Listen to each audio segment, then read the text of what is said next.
Creo que las marcas hoy están diciendo cosas que no sé si resultan muy creíbles, ¿no?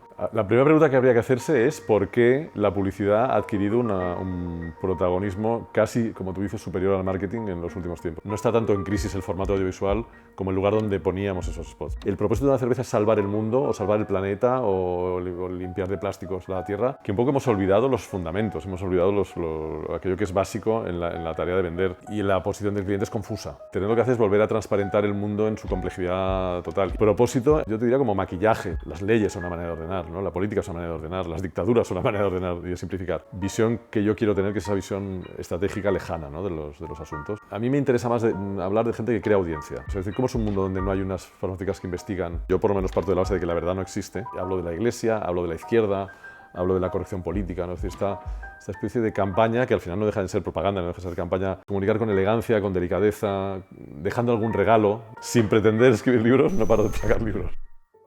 Cuando dentro de un orden establecido se genera un desequilibrio, una rotura de patrón, se impulsa un debate sobre el mismo.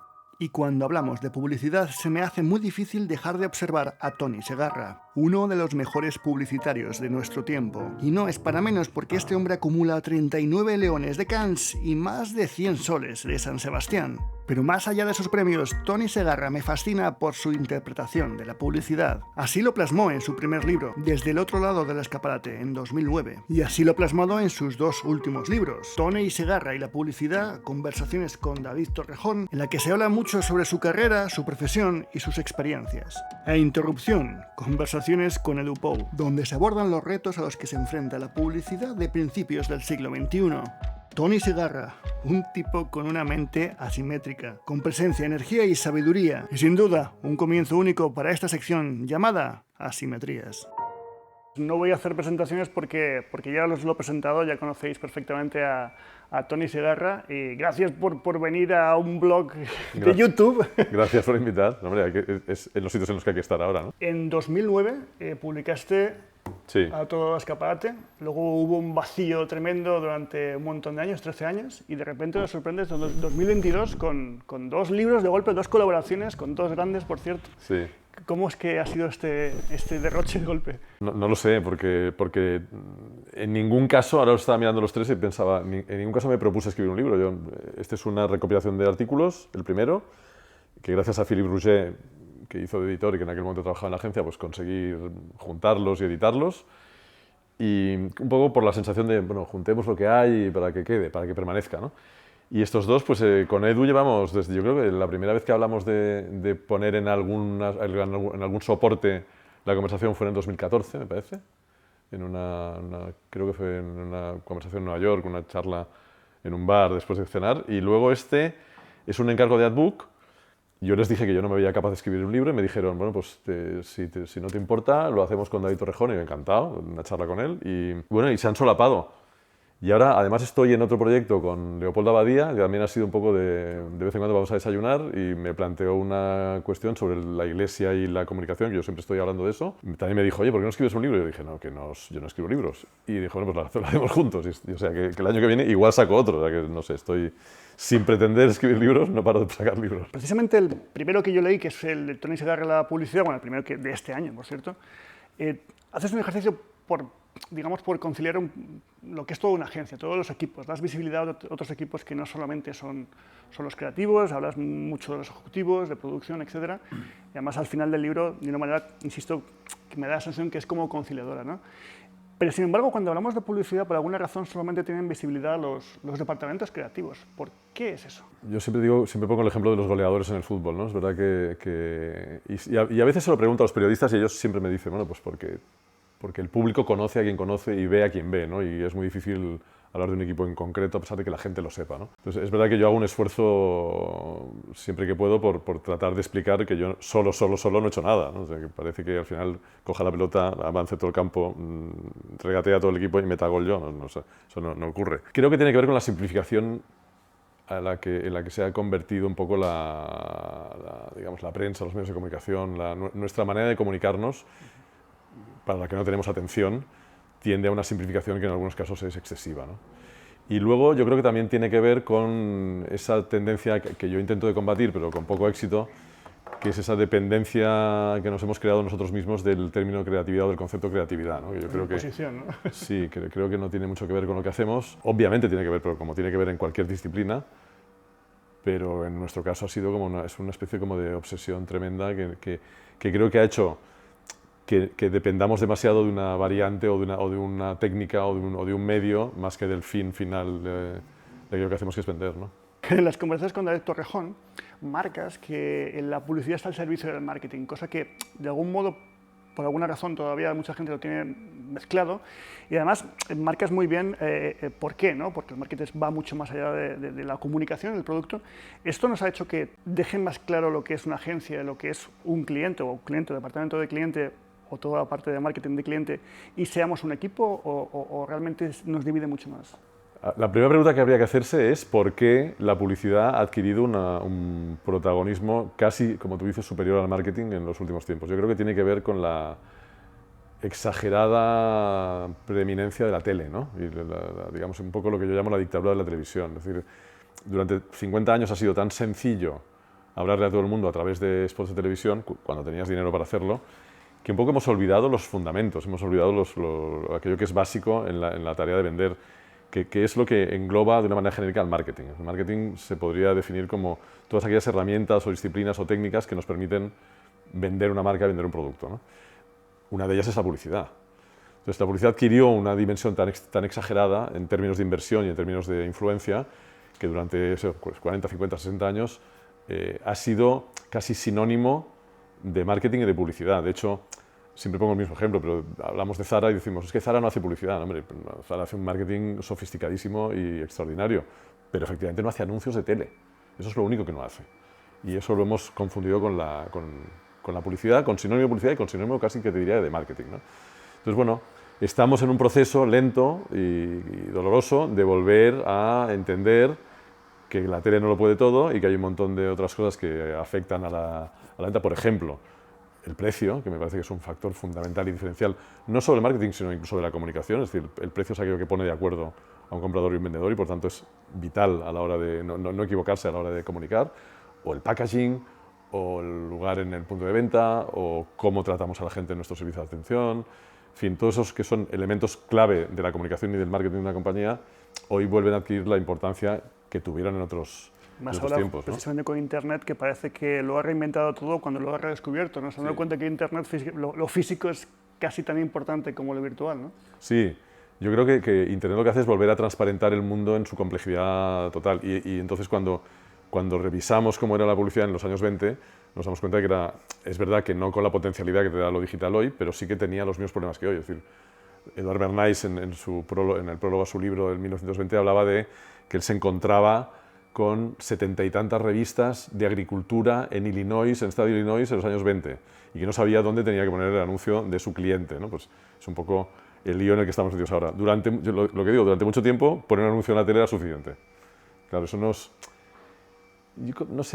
nos debilitó de alguna manera, nos ablandó, nos convirtió en especialistas en una cosa muy concreta, ¿no? Muy buenos especialistas, pero de un asunto muy concreto, muy pequeño, ¿no? Ese tipo de publicidad consiguió marcar o al menos arañar la cultura popular de un país de una manera brutal. O sea, creo que todos los que hemos consumido televisión en la infancia tenemos clarísimamente 10, 12, 15 anuncios. La pregunta de ahora es, dime 12, 15 anuncios actuales que recuerdes. Es brutal, ¿no? Claro, bueno, porque yo me considero muy privilegiado por haber podido vivir una parte de ese momento en el que hablabas a millones. O sea, tus anuncios eran vistos por millones de personas. Claro, eso es un privilegio del que no sé si éramos conscientes. Yo, desde luego, no era del todo consciente en aquel momento. Ahora mucho más, ¿no? En el momento que lo has perdido, te das cuenta de que, hombre, es que mis anuncios se veían. O sea, yo iba a una boda y me preguntaban, ¿en qué trabajas en publicidad? Y la gente decía, ¿no habrás hecho el de Teresa Raval, de las galletas Cuétara? Y yo, no, ese no. El de al lado. Pues ese me gusta mucho a mis hijos. ¿Y eso no abruma con el tiempo? ¿No abruma haber marcado una cultura popular de todo un país entero, incluso fuera? Bueno, pero con pequeños detalles. No, más que abrumar, pues enorgullece al final, ¿no? No, digamos, el cielo real de la publicidad es ese, ¿no? Es decir, más allá de los premios, que también, y más allá del reconocimiento, y más allá de las ventas, pues que la gente haya hecho suyo un eslogan, una imagen o un momento de algún anuncio, hombre, es el máximo al que puede alcanzar al final un comunicador, ¿no? Que es lo que somos, ¿no? Una de las cosas que más he visto comentadas sobre sobre el primer libro es tu postura sobre el propósito de marca. Sí. Lo he visto comentado, sobre todo por LinkedIn, que será el lugar donde mucha gente profesional, entre comillas, habla, y bueno, unos a favor, otros en contra. Creo que tu postura es muy clara. Curiosamente, la mayoría de los publicitarios que yo conozco, en privado están todos de acuerdo, en público no tanto. Y ahí está la pregunta, porque todo este asunto de propósito ha llevado a como casi una nueva disciplina, incluso nuevos especialistas en propósito de marca. La pregunta es si realmente esto es una burbuja, es una necesidad, o si realmente esto obedece a una linealidad de la comunicación corporativa, ¿no? Bueno, yo creo que responde, obviamente, todas estas cosas que tienen tanta presencia y tanta potencia responden a cuestiones reales, ¿no? Responde a que estamos en el medio de una transformación radical del mundo, un cambio de era. Jenis Rock, arqueólogo y especialista en digital, habla mucho de eso, de que estamos en el medio de un cambio de era y que tampoco ha habido tantos, ¿no? Es un cambio de era como el de la revolución industrial o como el de paleolítico al neolítico, es decir, aparición de una tecnología que lo transforma todo, ¿no? Lo transforma todo para todos.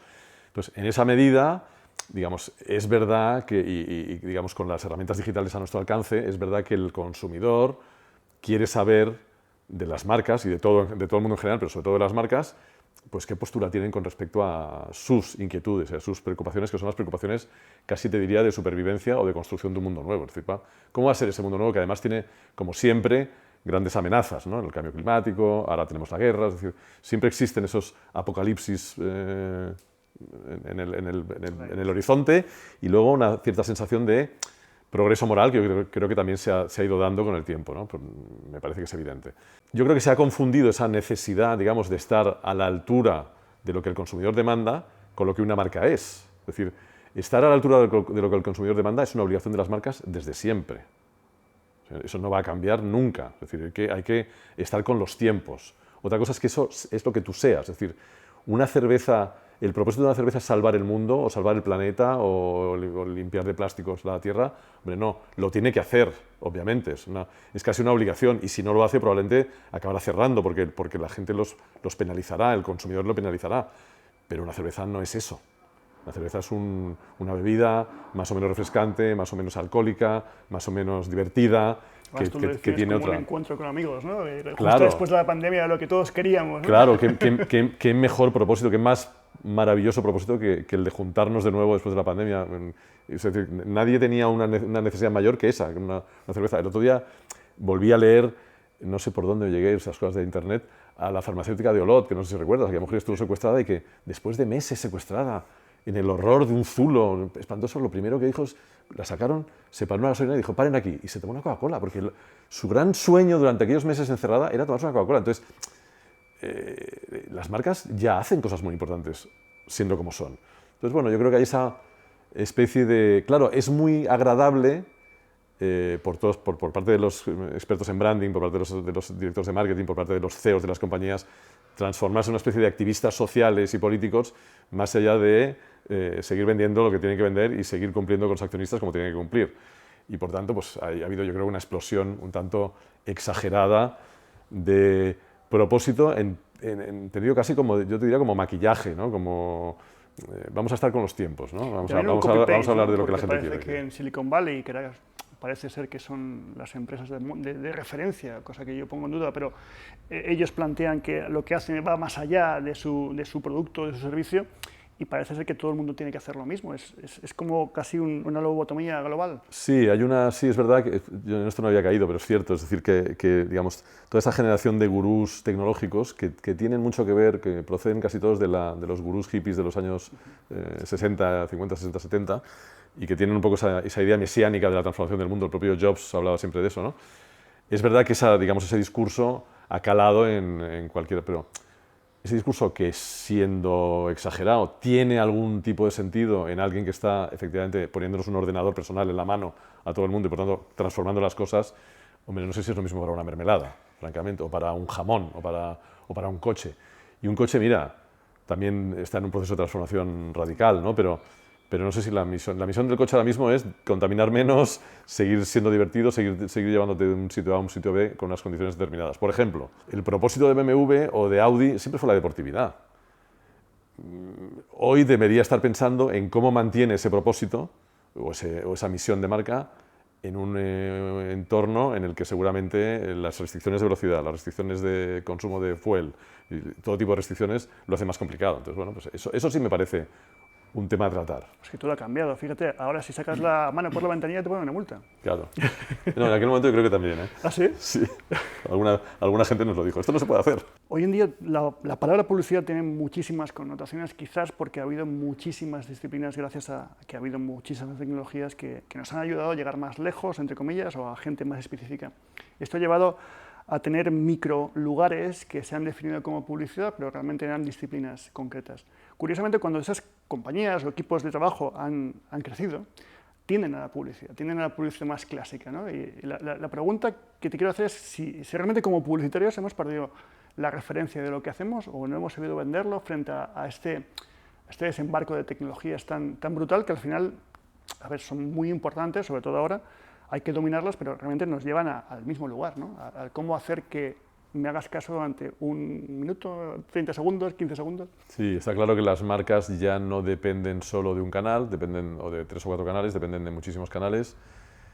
Para cada canal hemos acabado convocando a especialistas diversos y distintos, que obviamente cada uno de ellos quiere tener la posición de liderazgo con respecto a la comunicación de la marca, ¿no? Antes normalmente era la agencia de publicidad la que tenía esa posición de liderazgo, todavía yo creo que en muchos casos sigue siendo, yo creo que el spot todavía tiene un estatus como de pieza central, a pesar de que cada vez lo sea menos, y entonces lo que hay es una especie de competencia por ocupar ese espacio que está, digamos, es un poco la manada, ¿no? Es decir, el jefe de la manada está envejeciendo y está debilitándose, y entonces hay los jóvenes lobos que tratan de ocupar ese espacio central, porque además el propio cliente tampoco es capaz de entender muy bien en quién confiar de una manera clara para dirigir esos procesos de comunicación, ¿no?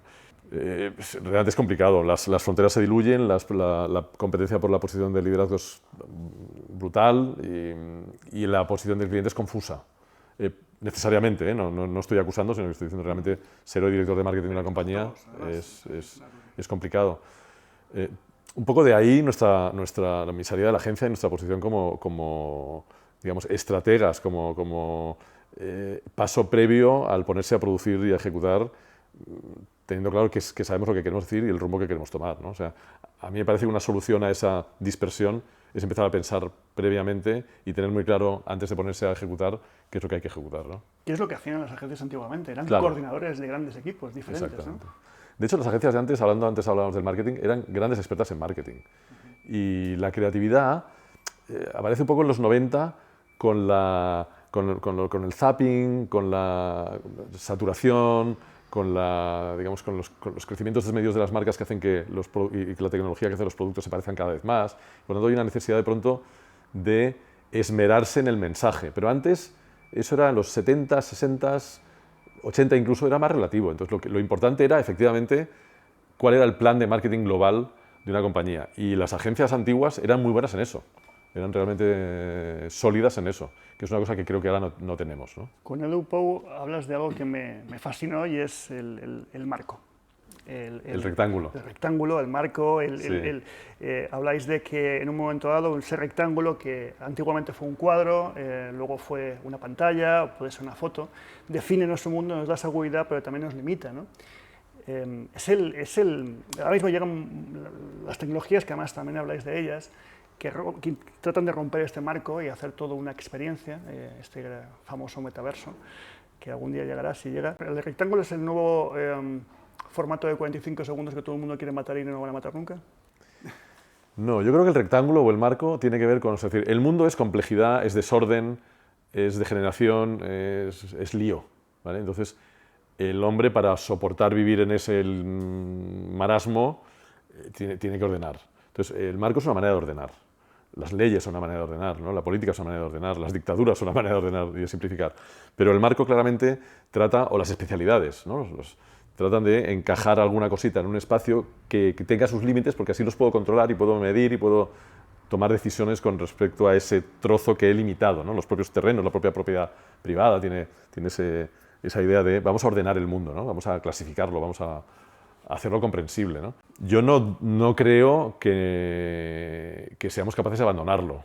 Creo que nos inventaremos nuevos rectángulos, de hecho la pantalla del móvil es un rectángulo, ¿no? Y los ordenadores, creo que nos inventaremos unas ventanas que nos permitan encajar el mundo en un tamaño y una dimensión que sea controlable, ¿no? Porque si no, lo siguiente es sentarse a ver el desorden, ¿no? Hablando del rectángulo, y combinando un poco con la pregunta anterior, que hablabas de cómo en un momento dado el anuncio de la televisión reinaba todo, ¿no? Curiosamente, ahora con la llegada de Internet, dentro de este rectángulo, el vídeo sigue siendo el contenido que más se consume con diferencia brutal. Me da igual en qué formato, el largo, el corto, el estrecho. Al final, el vídeo es la forma en la que comunicamos mucho o poco, también depende de cada uno. ¿Por qué el vídeo sigue siendo, o el formato audiovisual sigue siendo el medio por excelencia? Bueno, porque creo que es una combinación muy perfecta de lenguajes, ¿no? El lenguaje audiovisual, el lenguaje sonoro de la música y del audio y el lenguaje escrito, porque al final hablamos y leemos y es una combinación muy perfecta, muy sintética. Yo siempre explico eso de que probablemente si no existiera el spot y hoy alguien se lo inventara, diríamos, ostras, es el formato digital perfecto, ¿no? Encapsular en un minuto, digamos, la síntesis de una marca, emocionando y trasladando, digamos, sensaciones. Hombre, es difícil que una cosa funcione mejor, ¿no? En realidad, si lo piensas, no está tanto en crisis el formato audiovisual como el lugar donde poníamos esos spots, ¿no? Digamos, ese lugar en el que teníamos unas audiencias cautivas y que íbamos a enseñarle nuestro producto, eso es lo que está en crisis. El formato en sí mismo es bastante demoledor, ¿no? En términos de eficacia. Esto me lleva a hablar de un territorio diferente de la publicidad, pero me gustaría saber tu opinión. Yo estoy dentro de un lugar que se llaman, es horrible cómo se llaman, pero son creadores de contenido, ¿no? Y personas que, no me refiero al 1% de ganan dinero con ello y son millonarios, sino al 99% de personas que hacen contenido de forma frecuente porque les gusta, porque les apasiona o porque yo qué sé. Sin embargo, este 99% de gente ha conseguido alterar lo que es cómo se comunica de una forma más amateur, de una forma más burda. Yo mismo, lo primero que te he dicho es que no soy periodista, no tengo ni idea de cómo hacer una entrevista y me muero de vergüenza, pero esto también está marcando cómo se comunica. ¿Estos creadores están alterando o no, o, según tu opinión, la comunicación? Bueno, yo no diría sustituyendo, porque nada se sustituye, todo digamos, nada muere y todo permanece para mayor complejidad. Yo creo que están complementando ese espacio que ha dejado libre la omnipresencia de la tele, ¿no? Es decir, ¿qué ha ocurrido? Lo digital, ¿qué ha permitido eso? Ha permitido que la aparición de gente que crea contenido. A mí me interesa más hablar de gente que crea audiencia, más que crea contenido. O sea, el contenido se crea para que la gente te siga, para que alguna gente que piensa como tú, digamos, se acerque a tu hoguerita, creo que es una metáfora que utilizamos también con Edu, y se reúne ahí alrededor tuyo con la historia que les tienes que contar, ¿no? Entonces, eso, digamos, es un complemento nuevo, fruto de las nuevas tecnologías y de las nuevas posibilidades de lo digital, que complementa lo que ya teníamos y que lo complica y que lo hace más sofisticado y que lo hace más, en algunos casos, más interesante, ¿no? Porque lo que permite es que, por ejemplo, que las marcas se puedan plantear ellas mismas ser también creadoras de contenido, que es una cosa que hasta ahora habían delegado, ¿no? Pero, por ejemplo, hoy vemos una marca como Red Bull, que lo ha tenido muy claro desde hace 10 o 15 años y que se ha convertido claramente en propietario de un territorio de contenido muy interesante como es el deporte extremo, como es la adrenalina, ¿no? Yo diría que es seguramente el avance más fundamental en términos de publicidad que tenemos. Es decir, la idea de que la audiencia se ha fragmentado y podemos intentar captarla de alguna manera, ¿no? Ya no está esclavizada en un lugar determinado, sino que está libre y podemos intentar captarla, podemos intentarlo al menos, ¿no? En la crisis de 2008, las grandes estructuras, las grandes multinacionales, de algún modo no supieron responder bien, quizás por la falta de recursos que hubo, luego por la fragmentación que hubo tanto de medios, esta rapidez que hubo de respuestas por parte de pequeñas agencias. ¿Qué crees que va a ocurrir ahora con este nuevo cambio, por no llamarle crisis, que va a llegar, ¿no? ¿Tienen viabilidad estas grandes estructuras mundiales o no? Hombre, a ver, son estructuras que, no todas, pero muchas de ellas han sobrevivido a la Primera Guerra Mundial, la depresión del 29, la Segunda Guerra Mundial, la crisis del petróleo de los 70, la aparición de Internet, la aparición de la tele, la aparición de la radio. Entonces, muchas de esas estructuras han demostrado flexibilidad y resiliencia. Entonces, yo creo que algunas de ellas sí seguirán existiendo, porque además creo que hay clientes en el mundo, clientes muy grandes, que siguen necesitando de estructuras muy grandes a su altura y que les permitan, digamos, un servicio general de todo aquello que necesitan, ¿no? Es verdad que hay menos espacio para todas ellas y algunas han desaparecido o algunas se han juntado, ¿no? Mi ex agencia SCPF pues hoy forma parte de un conglomerado que se llama Bunderman, en el que está Bunderman, está Walter Thompson y está Gray, yo diría, ¿no? Y alguna más. Es decir, y hoy conforman una agencia interesante que se llama Bunderman, que es, digamos, una especie de mezcla de disciplinas y de talentos y de sabidurías, ¿no? Yo creo que sí que hay espacio para una agencia grande y transnacional y compleja que sea capaz de hablar con clientes grandes, transnacionales y complejos. Pero hay menos espacio, sí, sí. Y tú que has trabajado en todo tipo de agencias, has trabajado en agencias familiares, bueno, en una agencia estudio de tu familia, luego has estado en agencias independientes, luego has estado en grandes conglomerados y luego has vuelto a ser independiente ahora casi sin estructura. Y dices que no, pero tienes 5 personas ahí trabajando. Para ti, ¿qué es lo más óptimo? Bueno, depende del momento. Depende del momento, sí, sí. Yo, de hecho, no he sido muy consciente en ningún momento de mi vida de estar construyendo una estructura determinada, sino que la estructura, digamos, se ha ido formando a medida que íbamos trabajando, ¿no? Es decir, empecé los primeros años buscando y rastreando, luego cuando estamos en Delvico, nos juntamos en Delvico, yo estoy en una multinacional, nos damos cuenta de que tenemos unas ligaduras que no nos interesan mucho y queremos montar nuestro proyecto independiente. Cuando tenemos un proyecto independiente nos damos cuenta de que no podemos acceder a determinadas oportunidades multinacionales si nos hace falta un socio, ahí nos convertimos en multinacional y de pronto hay un momento en el que con la aparición de lo digital y con la aparición de la complejidad mi socio multinacional no me permite tener la flexibilidad que yo querría para, digamos, aventurarme en los tiempos nuevos, ¿no? Y por tanto de ahí vuelvo a reclamar independencia, pero casi siempre es una reacción, casi te diría que instintiva, a lo que el tiempo me demanda, ¿no? Yo supongo que tengo ese privilegio de poder hacer un poco lo que me da la gana y lo hago. Y entonces lo hago de una manera natural, no me planteo si puedo o no puedo, sino que bueno, pues ahora me gustaría trabajar así y lo intento, ¿no? Yo me dedico a un sector muy concreto, que es el mundo de la salud, en el cual pues, a día de hoy casi es un driver de todo. La tecnología está atendiendo a la salud. La literatura incluso ves que todo es salud mental, salud. Es un driver constante. Sin embargo, lo que es la industria de la salud tiene muy mal nombre. La pregunta es, ¿tan mal marketing se ha hecho en ese sentido de lo que es la salud en todo? Bueno, yo ahora estoy francamente preocupado, te diría, por el mal nombre no solo de la salud, el mal nombre de la salud y la industria farmacéutica, que imagino que forma el mal nombre de la banca, el mal nombre de los seguros, el mal nombre de la política. Todos son básicos. Claro, y uno piensa, bueno, ¿y cómo es un mundo sin esa? Es decir, ¿cómo es un mundo donde no hay unas farmacéuticas que investigan bueno, mira, el COVID vacunas o investigan enfermedades o que nos dan soluciones a... ¿Cómo es un mundo sin empresas petrolíferas que son las que realmente están investigando cómo vamos a movernos sin petróleo? Es decir, porque está muy bien decirlo, está muy bien poner el grito en el cielo, decir, oye, no gastemos más petróleo, ya, pero ¿cómo nos movemos? ¿O renunciamos a movernos? Nos quedamos todos en casa como nos hemos quedado durante la pandemia y ya está. Entonces, es verdad que hay una especie, siempre ha habido en la humanidad, una especie de corriente anti-ricos, anti-comercio, anti-enriquecimiento, en parte por razones reales, en parte por una cuestión, eso que siempre cuento de los enemigos del comercio descotado, ¿no? De que en un origen hay una pulsión humana inicial que es la pulsión individualista y la pulsión colectivista, ¿no? Y que eso está con el origen de los tiempos y con el origen de la humanidad. Y desde siempre, digamos, hemos convivido en esa polarización tremenda. Y es verdad que, digamos, los que se suponen apóstoles de la moral y apóstoles de la pobreza y apóstoles del ser humano en su dimensión total, pues hacen un poco de tutores morales de todo el mundo y lanzan mensajes que tienen, por alguna razón, un prestigio, yo creo que excesivo, ¿no? Y hablo de la Iglesia, hablo de la izquierda, hablo de la corrección política, ¿no? Es decir, esta especie de campaña que al final no deja de ser propaganda, no deja de ser campaña extraordinariamente efectiva que hace que nos sintamos casi culpables de pertenecer al otro lado, ¿no? Pero justo hace 2 días hablaba con un amigo del libro Escotado y de la parte que tú hablabas, ¿no? De cómo definir la publicidad como... Yo no he llegado a esa parte todavía.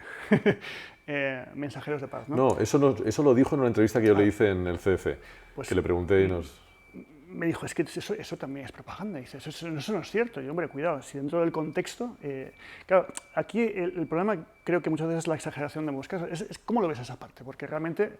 Es evidente que es propaganda, pero es que, vamos a ver, si partimos de la base, yo por lo menos parto de la base de que la verdad no existe, de que a lo mejor existe, pero es imposible saber cuál es, y que cualquier cosa que hagamos, por más que intentemos hacerlo objetivamente, estamos, digamos, imprimiendo un sesgo personal y un sesgo subjetivo, lo queramos o no. Es decir, en el momento de hacer una foto, en el momento que encuadras, en el momento que eliges un encuadre u otro, estás diciéndole algo al mundo de lo que tú opinas sobre eso que estás viendo. Por lo tanto, la objetividad es radicalmente imposible. Yo diría que es radicalmente imposible. Y por lo tanto, en la medida en que lo que existen son subjetividades, y muchas, lo que debe haber es, por encima de todo, respeto a esas subjetividades, y segundo, la conciencia de que lo que hay es propagandas diversas. Y que lo bueno de las democracias, lo bueno de las democracias liberales, es que esas propagandas coexisten. Entonces, y del mismo modo que tenemos el mensaje de uno, tenemos el mensaje de otro. Hay digamos, sistemas políticos en los que esa propaganda no existe, esa duplicidad de propaganda. Es decir, en China o en Rusia, probablemente, uno no puede decir lo que quiere decir. Aquí sí. Por lo tanto, lo que tenemos es esa libertad de poder, digamos, hacer caso al vocero que más nos interesa. Pero, hombre, algo como... es que no tienes razón o que no tienes la verdad, es evidente. O sea, nadie tiene razón, nadie tiene la verdad. Uno tiene creencias, uno tiene ideas, uno tiene convicciones, si quieres, y lo que debe hacer por encima de todo es respetarlas a los demás. Eso sí. Es decir, si no nos basamos en eso, es imposible la convivencia, ¿no? Es que las redes sociales también nos han llevado a perder el hábito de discutir. Digo constructivamente, porque discutir es muy sano. Es simplemente intentar llegar a un punto de acuerdo, aunque no lo haya, pero siempre se aprende, ¿no? Y esto me lleva a preguntarte, tú aparentemente no estás en redes sociales, ¿por qué? Bueno, yo lo que trato es de mantener una distancia, ¿eh? A mí las redes sociales tengo que decir que me fascinan de una manera, pues yo te diría, pues que misteriosa o oculta, pues trato de estar y observo y miro, pero también trato de mantener una distancia para entenderlas, ¿no? Porque yo de entrada no soy nativo digital, tengo una edad que ya me impide, digamos, entenderlas de una manera natural, y por lo tanto lo que trato de hacer es por lo menos entenderlas de una manera conceptual, ¿no? Y para eso yo creo que necesito distancia. Entonces procuro no entrar en el trapo diario de las redes, pues para no estar demasiado cerca y poder opinar sobre ellas, ¿no? Por lo menos poder opinar desde la visión que yo quiero tener, que es esa visión estratégica lejana, ¿no? de los asuntos, ¿no? Pero sí que estoy pendiente, claro, obviamente. Eso demuestra que eres un hombre feliz. Bueno, no lo sé. Me has faltado totalmente las preguntas, pero bueno.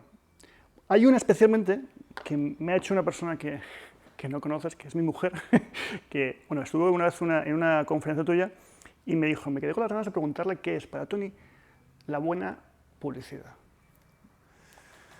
Es una pregunta muy difícil, porque yo tengo la sensación de que lo sé, pero es muy variada y no te sabría definir. Creo que tiene que ver con el respeto a la audiencia. O sea, creo que aquella... A mí, por ejemplo, me gusta la publicidad que es sutil, que no es muy grosera, que no es muy evidente, a pesar de que hay algunos casos de publicidad poco sutil, grosera y evidente que también está muy bien, ¿no? Pero yo tengo tendencia a pensar que es mejor pues, comunicar con elegancia, con delicadeza, dejando algún regalo en forma de belleza o en forma de humor o en forma de alguna cosa. Y también la idea de que responda a una verdad o que tenga credibilidad. El otro día Tangana nos decía, hace un par de años en el Día C, nos decía, los raperos tenemos muy en cuenta la credibilidad. Yo creo que las marcas, hablando un poco lateralmente del propósito, ¿no? Yo creo que las marcas hoy están diciendo cosas que no sé si resultan muy creíbles, ¿no? Pues yo creo que eso, una cierta sensación de verdad con la que te puedes identificar. Yo creo que seguramente Mano encontró eso, ¿no? En la gente, encontró una identificación, encontró algo cuando algo es recogido por la cultura popular es porque de alguna manera ya les pertenecía, ¿no? ya era suyo, ¿no? Cuando una poesía encaja con mucha gente es porque de pronto eso ya lo pensábamos todos y alguien ha encontrado la manera de decirlo, ¿no? Una manera propia, una manera nueva, una manera interesante de decirlo, ¿no? Entonces yo creo que es eso, tiene que ver con un cierto pálpito de verdad y un respeto enorme por el que te está escuchando y viendo, ¿no? Porque en general no existe, es decir, en general hay una tendencia a pensar que el consumidor o no tiene tiempo, o es idiota, o yo qué sé, y hay que tratarlo como si lo fuera. A mí eso me indigna mucho, ¿no? Pues Tony, muchísimas gracias por tu tiempo, Nombre a ti. por estar aquí muertos de calor y sin agua, y bueno, pues espero que... Ni nos hemos dado cuenta de que hacía calor y que no había... Yo sí, un poquito. ¿Ahora sí? Bueno. Pues muchísimas gracias por tu Gracias tiempo a ti, de verdad. y bueno, y espero que te guste cuando esté editado. Seguro que sí. Muchas gracias. Gracias.